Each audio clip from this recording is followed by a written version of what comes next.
जय हिंद, नमस्कार दोस्तों, कैसे हैं आप सभी। स्वागत है आप सभी का आज इस सेशन के अंदर। मैं आपका साथी और जाट लेके हाजिर हूं आप सभी के बीच में एक बड़ी खुशखबरी यह है कि आपके लिए सीईटी नॉर्मलाइजेशन के बारे में सारी जानकारी देने वाला हूं। आपके लिए सीईटी नॉर्मलाइजेशन एक बहुत बड़ी समस्या बन चुकी है, जिसके अंदर आप देख रहे हैं कि किसी पारी के अंदर ज्यादा मार्क्स आने पर कम कर दिए जाते हैं, किसी के कम आ रहे हैं तो उसको बढ़ा दिए जाते हैं। ये कैसे होता है, क्यों किया जाता है, क्या रीजन है इसके पीछे, सारी बात करने वाले हैं। सीईटी 2024 जिसके अंदर पहले आपको बताया था कि नेगेटिव मार्किंग नहीं होगा, फिर बोला था कि नेगेटिव मार्किंग होगा, फिर आपको फिर से बोला कि नेगेटिव मार्किंग नहीं होगा। अब ऑफिशियली रूप से फिर नोटिस आ गया कि आपके लिए नेगेटिव मार्किंग नहीं होगा, और इसके अंदर कुछ रूल्स बदले भी हैं पिछली सीईटी से इस सीईटी को, वो भी बात करेंगे। मोटा मोटी ये बात करेंगे नॉर्मलाइजेशन को लेके। नॉर्मलाइजेशन के अंदर किसको फायदा है, किसको नुकसान है, संपूर्ण जानकारी देखने वाले हैं। आप चैनल जरूर सब्सक्राइब करिए। बहुत सारे विद्यार्थियों की डिमांड के अनुसार ये टॉपिक लेकर आया हूं। पॉइंट टू पॉइंट व्यू देखने वाले हैं, जिसमें आपको समझाऊंगा मैं कि नॉर्मलाइजेशन होता क्या है और क्यों होता है। तो आप सबको पता है कि सीईटी है जो आपका कब है, 25 सितंबर से लेकर 28 सितंबर 2024। तो इसके अंदर सीईटी 2024 जो आपकी है, जो आपका एग्जाम डेट कब है, एक तो 25 सितंबर को है और दूसरा मैं यहां पे मान लेता हूं 28 सितंबर को। 25 से 28 सितंबर को है, तो इसके अंदर आपका चाहे 2 दिन में हो और चाहे बीच में 25, 26, 27, 28 4 दिन में हो, उससे फर्क नहीं पड़ता। मैं आपको उदाहरण के तौर पे यहाँ पे समझा रहा हूँ, अच्छे से आप समझ लीजिएगा, ठीक है। अब 2 दिन जो एग्जाम है, जो आपका फर्स्ट पारी में है, सेकंड पारी में है, इसके बाद यहाँ पे भी फर्स्ट पारी में होगा, इसके बाद सेकंड पारी में होगा। मैंने ये बता दिया ना आपको कि भाई 26, 27 को हो तो कोई फर्क नहीं पड़ता, होगा तो भी कोई दिक्कत नहीं होगा तो भी कोई दिक्कत नहीं है। अपने मोटा मोटी उदाहरण के तौर पे आपको समझा रहा हूं कि नॉर्मलाइजेशन में होता क्या है और कैसे नॉर्मलाइजेशन आपके मार्क्स को किया जाता है, ठीक है। अब इसके अंदर नॉर्मलाइजेशन का मतलब है कि एवरेज समानीकरण किया जाता है, सबको समान किया जाता है। जो ऊपर गया उसको नीचे ले आओ, जो नीचे रह गया उसको ऊपर ले आओ। लाने का रीजन क्या है उसके पीछे भी बात करेंगे। देखो, सबसे पहले आप दिमाग में ऐसे सोच रहे होंगे कि सबसे पहले जो फर्स्ट पारी पेपर होता है वो सबसे कठिन पेपर होता है, सबसे कठिन पेपर यही मानते हैं। और सबसे लास्ट पारी जो आपकी पेपर होती है, जो आपकी सबसे इजी पेपर होता है, क्योंकि फर्स्ट पारी वाले छोड़ के बाकी सारे बीच वाले पेपर सारे इसने मतलब सारे पेपर इसने देखे हैं। लास्ट पारी वाले जो स्टूडेंट है उसने सारे पेपर देखे हैं, तो उनके अंदर उनको पता लग गया कि पेपर का लेवल ऐसा है, ऐसे करना है, ये करना है, ये करना, सारा पता लग जाता है। उसके बाद इसको जो आपका इजी लगने लग जाता है। तो एक रीजन तो ये अपने मान रहे हैं, लेकिन गवर्नमेंट क्या मान रही है, जो आपकी बोर्ड है वो क्या मान रहा है, वो तो कभी इसका बढ़ा दिया जा रहा है, कभी इसका बढ़ा दिया जा रहा है, कभी ये हार्ड मान लिया जा रहा है, ये कभी ये हार्ड मान लिया जा रहा है। इसका उनके पास अभी तक निर्णय अपना जो सोच रहे हैं वो अलग चीज है, उनका करना अलग चीज है। मैं बताऊं आपको, देखो इसके अंदर आप भी कोई ना कोई जो टीचिंग फील्ड के अंदर जाते हैं, मान लीजिए आप उदाहरण तौर पे आप एक टीचर है और आपकी क्लास के अंदर आप एक टीचर है, 5वीं क्लास का पढ़ाते हैं, और आप एक टीचर है, आपकी स्कूल के अंदर आपकी क्लास के अंदर 3 ही विद्यार्थी है और इन्होंने एक टेस्ट दिया। इस टेस्ट के अंदर आपका 100 मान लीजिए 200 प्रश्नों का पेपर था। इस टेस्ट के अंदर 200 नंबर का पेपर था और एक विद्यार्थी यहाँ पे लेके आया 130, एक विद्यार्थी लेके आया यहाँ पे 140, एक विद्यार्थी लेके आया 150। अब इसके अंदर आप एवरेज निकालना चाहोगे तो एवरेज कितना आएगा, कौन सा एवरेज मानोगे आप। ऐसे थोड़ी कह दोगे कि 140 वाला एवरेज है, ऐसे तो हो नहीं सकता। तो इसके लिए आपको एक फॉर्मूला अपना होता है कि टोटल को जोड़ के जो टोटल मार्क्स आए हैं उनको जोड़ लिया, उसके बाद आपकी संख्या कितनी थी उसका भाग दे दिया।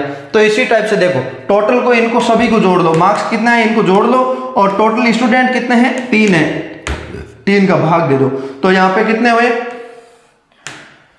हाँ 27 और 15, ये जोड़ लीजिए। ये जोड़ने के बाद देख लीजिएगा 27 और यहां पे जोड़ दीजिए 12, 13, 1, 14, ठीक है 420।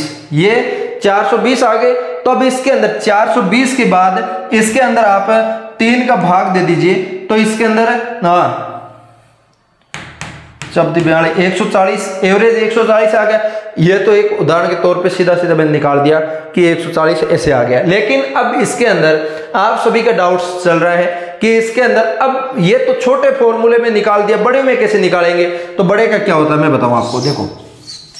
देखो ये रिजल्ट जो भी होता है ये एक्सेल शीट के अंदर कंप्यूटर के अंदर तैयार होता है, तो उसके अंदर जोड़ने घटाने में इतना तकलीफ नहीं होता उनको ऐसे कैलकुलेटर से नहीं जोड़ना पड़ता कि एक इसमें होता है इसमें नहीं होता है, इसमें होता है इसमें नहीं होता। तो देखो इसके अंदर क्या होता है, इसके अंदर ये होता है कि फर्स्ट पारी के अंदर कितने स्टूडेंटों ने पेपर दिया। सबसे पहले ये देखेंगे उदाहरण के तौर पे, ये डिवाइडेशन करेंगे कि फर्स्ट पारी के अंदर 10,000 विद्यार्थियों ने पेपर दिया मान लीजिए, ठीक है।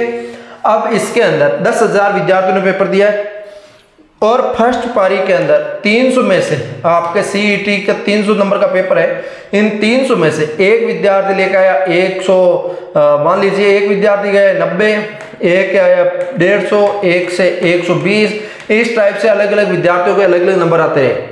और एक यहाँ पे आपकी लास्ट पारी है, इस पारी के अंदर भी आपके मान लीजिए 10,000 विद्यार्थियों ने पेपर दिया, तो इसके अंदर क्या करेगा, इसके अंदर जो विद्यार्थी है एक का नंबर लेके आया 300 में से 20, एक आया 70, एक आया 180 मान लीजिए।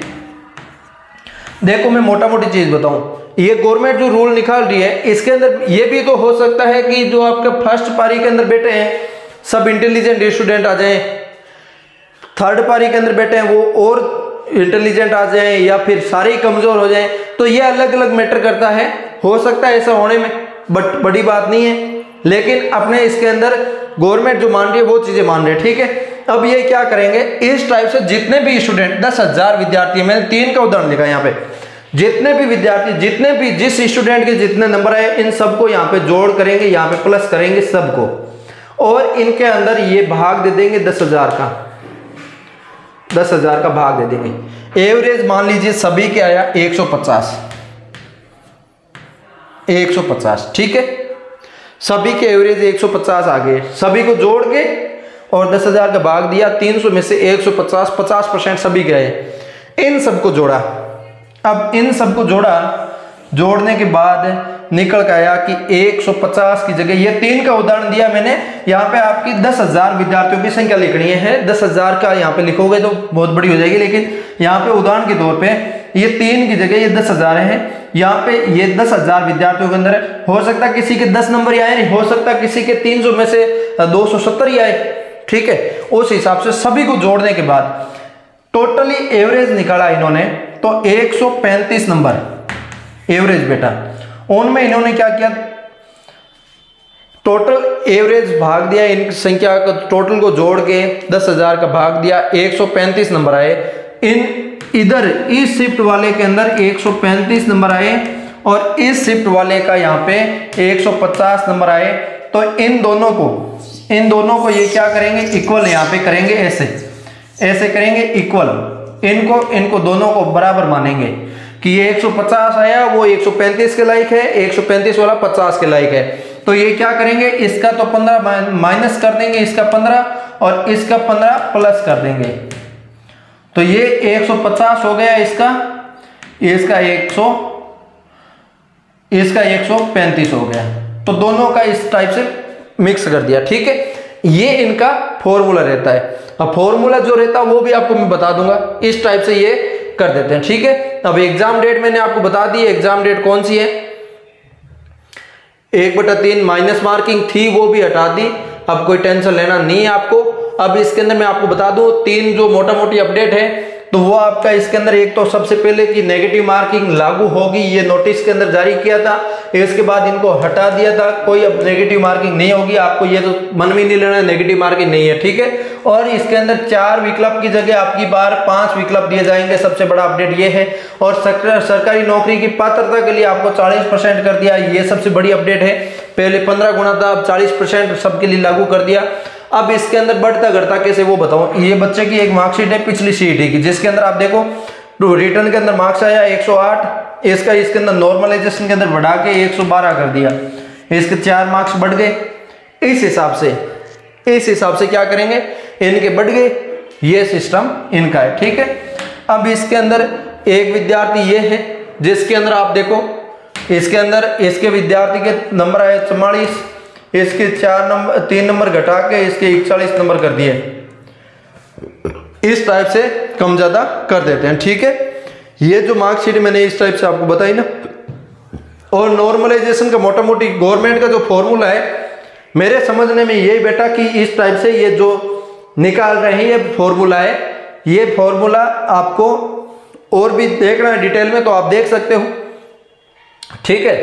ये सिस्टम है, इन सिस्टम आपको मैंने बता दिया। ये उदाहरण के तौर पे इन्होंने दिया 114, 119, 123, इन सब का एवरेज स्कोर क्या रहेगा क्या नहीं रहेगा वो आप इसके अंदर देख सकते हो, ठीक है। ये जो आपके सीईटी को लेके जो अपडेट थी मैंने आपको दी पॉइंट टू पॉइंट नॉर्मलाइजेशन को लेके। अब आपका नॉर्मलाइजेशन को लेके सीईटी के अंदर कोई आपका डाउट है तो मुझे कमेंट करके बताइए। जो मैंने बताया वो आप क्या सही लगा है या नहीं लगा है वो एक बार जरूर कमेंट में बताइए। उम्मीद करते हैं अच्छे से एक बार डाउट आपका क्लियर हो गया नॉर्मलाइजेशन को लेके। फिर भी कोई डाउट रहा तो मुझे कमेंट करके बताइए। हम मिलेंगे किसी नए सेशन के साथ, तब तक के लिए जय हिंद जय भारत।